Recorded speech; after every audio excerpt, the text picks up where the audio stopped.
there are procedures for entry and stay for different categories of person, up to 5 for Nigeria. So don't mix it up. First class, eco-citizen. Eco-citizens can enter without visa, but there is condition. They must enter through a port of entry and would come with a document, travel document. And when they arrive, it will be endorsed 90 days.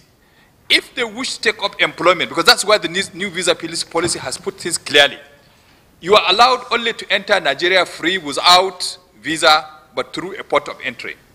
You must come with a travel document. That's why when Minister of Information says borders have not been closed, they are partially closed, because human beings are still moving. Eco-citizens can move through our recognized borders, but with travel document and through recognized port. Only the difference is that they cannot move in the night. We said from 6 to 6. That's the difference. The second category of people are the Africans, holders of passport. If you are a citizen of Africa who holds African passport, wherever you are in the world, you can take your bag and come to Abuja airport or any of the 4 airports. You will get a visa at the point of entry. And we have explained that this visa at the point of entry is stronger than the visa you can get at other missions, because we have only 18 biometric issuing centers in the world. So if you come to Abuja, Lagos, or any of these airports, you will get a biometric visa. But in those places, you will not get biometric visa, you get standard visa. That is 2 categories. The third category of people who can come are people who are frequent business travelers. If you go to our website now, for www.immigration.gov.ng, where you see visa on arrival, when you flag up, you will see only one opportunity: African or business traveler. If you are a business traveler, you will apply and upload invitation given to you to come to Nigeria. You pay, you complete a visa form, we look at it online, we approve it and send you a message, email, approval. You see there's approval with barcode. When you come to the airport, you pick your visa. The other categories of persons have to go to the embassy. So anybody who wants to come and take residence, in whether it is temporary or long-term resident, he has to go to the embassy to get a visa. So it's not everybody who is coming to take visa at the point of entry. It is only people who are paying short visit, not long-term visit. I don't want to delay the honorable ministers, but I would like to assure you that, yes, you complain of ECOWAS. Many Nigerians speak about this. They say they see a lot of Africans. I want you to consider the number of Nigerians outside also. I always call on Nigerians to look at, we are a large population. Nigeria must export its labor in the next decade. We are going to be the 3rd most populous country in the world. So Nigerians can move. If you know the number of Nigerians in ECOWAS, not only the number, but the business they control, don't develop the hate of migrants. As long as they live correctly, as long as they do the job, because they will hate your nationals elsewhere. I think it's very important for us to know this. As long as they live, reciprocity is very important for us to live. Thank you. Of the visa policy, which we call NBF 2020, the new visa policy. As my minister spoke, and as Mr. President spoke, it's very clear. Every nation has to make its visa based on its need. Your economic development, your social development, your security issues, it has to be based on that. And what is key in it, that this policy has been stated, it has taken care of security.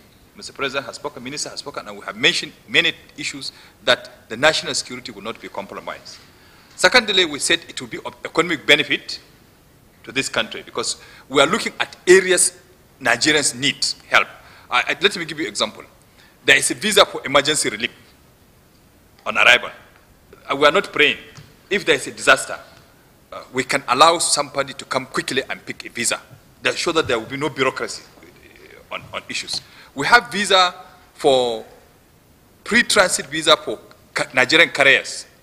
If a Nigerian airline is carrying a passenger, let's say from London, and they want to come to Lagos, from Lagos there is also a connection to Benin Republic or to Accra. That Nigerian carrier you use will exempt you from getting a transit visa.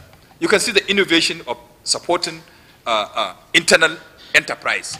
There is a visa which allows people to come and collect visa at the point of entry if they are purchasing Nigerian product.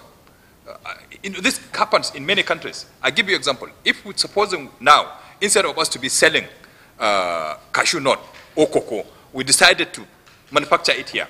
This visa said, look, if you are coming as a cocoa purchase businessman, come and pick your visa at airport once there is evidence for it.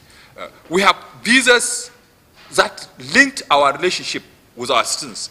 There are people who have gotten nationality of other countries, not because they don't like Nigeria, but because they have to take the nationality of the country they are residing. There are countries in the world that doesn't accept dual citizenship, even though Nigeria accepts dual citizenship. So they are forced to renounce their citizenship. I give you many countries: Germany, India, Japan. There are many countries like that. If you say, no, my country accepts dual citizenship, they say you can keep your nationality. If you want to take our nationality, you have to renounce your citizenship. So what we are saying is that that man took that citizenship not because he doesn't like Nigeria. He can get a visa on arrival at the point of entry because he's a Nigerian by birth. So these visas categories have been created in order to soften the system. Also student visas, which we don't have before, you give them business. We want people to come and study in this country with the time going. Even we have medical. People are saying that we are doing a lot of medical tourism. Yes, but you'll be surprised. Some of our neighbors are coming, and some people will come for medicine. You know, my minister said even spiritual, so it's possibility. So we have different categories of visa up to 79, up to tackle this category. I would like to state that this visa will be on reciprocity. My supervisors have clearly given me directives. The minister and Mr. President will be reciprocity. For example, if we continue to give you visa on arrival and you make it difficult for us, we can retaliate. If you give us 10 years, we'll give you 10 years. Multiple. If you give us 5, we'll give you 5. We can't continue to give you 5 and you don't give Nigerians 5. So this visa is flexible. It takes care of national interests, and it is a visa that everybody will be proud of because it will be e-based. We are already doing e-based visa. The visa on arrival, you can go to www.immigration.gov.ng, the portal for visa on arrival, complete your application if you are coming for business visa. You will be asked to pay, you pay online, you will get approval, you come to the airport with a visa. We have reached that level. There is no contact between you and an officer. You do it online. You come to the airport and you get your visa. Many fears have been addressed. People, oh, security issues will come up. There will be terrorists in our country. What we are saying is that we have developed a system now. It's even more secure for you to get a visa at the airport than to get visa in any of the African countries. We have given reason. If you have traveled recently, you will see that nobody enters or leaves Nigerian airports until he takes a biometric. If you are in doubt, go and see. Even myself, I returned from a trip. I had to give my fingers and my photograph. Secondly, the visa you will get here is biometric, which will capture your photograph, will take your biometric picture. But if you are getting visa in one of these African countries, we are yet to deploy. So what we have done is even enhance national security, because we are connected with the Interpol database for wanted person in our airport, real-time online. People should appreciate that there is no security fear on this. We have to open our market, we have to be competitive, but we have to be careful in terms of not to compromise national security. Thank you, Honourable Ministers.